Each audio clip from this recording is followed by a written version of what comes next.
আসসালামু আলাইকুম ওয়া রাহমাতুল্লাহি ওয়া বারাকাতুহু। আমি লাকসাম সালাফিয়া মাদ্রাসায় পড়ি। আমার নাম খালিদা আক্তার, রোল 1। আমি তৃতীয় শ্রেণীর ছাত্রী। সাধারণ জ্ঞান বই থেকে আমি কিছু উত্তর দিব। মাশাআল্লাহ।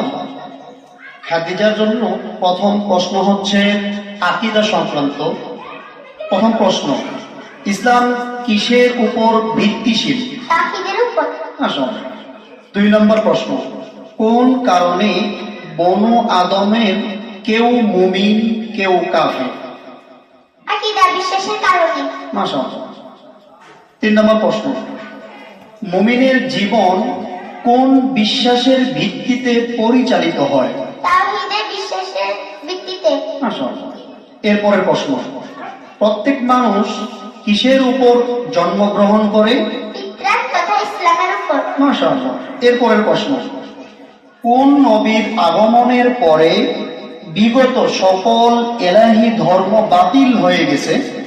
সর্বশেষ নবী মুহাম্মদ সাল্লাল্লাহু আলাইহি সাল্লাম এর আগমনের পরে। মাশাআল্লাহ। এরপরের প্রশ্ন, মুত্তাকিদের অন্যতম প্রধান গুণ হিসেবে কোরআনের কোনটি উল্লেখ করা হয়েছে? গায়েব বা অদৃশ্য বিশ্বাস স্থাপন করা। মাশাআল্লাহ। এরপরের প্রশ্ন, কার অবাধ্যতায় মানুষের আনুগত্য করা যায় না? আল্লাহর অবাধ্যতায়। মাশাআল্লাহ। এরপরের প্রশ্ন, কারা আল্লাহর হুকুমে অদৃশ্যভাবে সৃষ্টির সেবায় সর্বদা নিয়োজিত রয়েছেন? ফেরেশতাগণ। মাশাআল্লাহ। এরপরের প্রশ্ন, সর্বোত্তম জিহাদ কি? অত্যাচারী শাসকের নিকটে হক কথা বলা। মাশাআল্লাহ।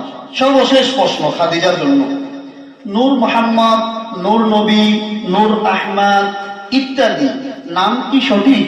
না, কেননা মুহাম্মদ রাসূলুল্লাহ সাল্লাল্লাহু আলাইহি সাল্লাম নূরের তৈরি নন।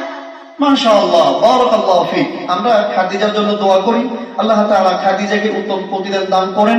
এবং আমরা আজকে আকীদা সংক্রান্ত যে 10টি বিষয়ে প্রশ্ন উত্তর জানলাম, আল্লাহ রাব্বুল আলামিন আমাদেরকে এই প্রশ্নগুলোর উপরে আমাদেরকে আমল করার তৌফিক দান করেন। আল্লাহুম্মা আমিন। আসসালামু আলাইকুম। শুকরান।